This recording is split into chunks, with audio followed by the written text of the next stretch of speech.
ஞானிகள் நீங்க சொன்னா நாத விந்த நமச்சிவாயம், நாத விந்தே சிவன் ஒளி அப்படின்னா காய்ச்சினாதான். நீரை காய்ச்சி காய்ச்சி காய்ச்சி காய்ச்சி காய்ச்சி காய்ச்சி சுண்டி என்ன ஆகும்? நீருக்குள்ள என்ன இருக்கு? உங்க நாத விந்துக்குள்ள என்ன இருக்கு?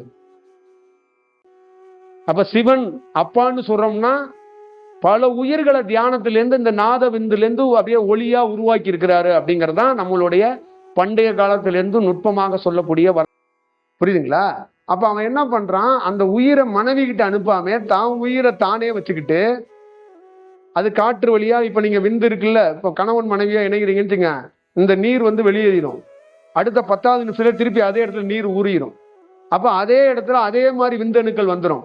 நீங்க இன்னொரு 1 ஹவர் கழிச்சு உடலுறவு பண்ணாலும் அதே மாதிரி நாத விந்து அதே மாதிரி உயிரணுக்கள் வரும்.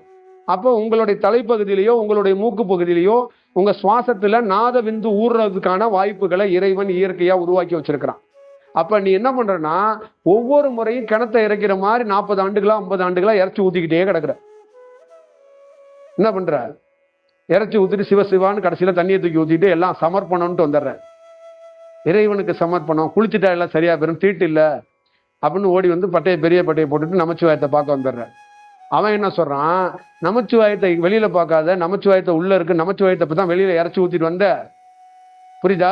படுப்பாவி, நமச்சிவாயத்தை வெளியில இறைச்சி ஊத்தாத, நமச்சிவாயத்தை உள்ள பாரு, 90ல பார்த்துட்டு உட்காந்துருக்காத அப்படின்னா. இப்ப பாடின அருணகிரி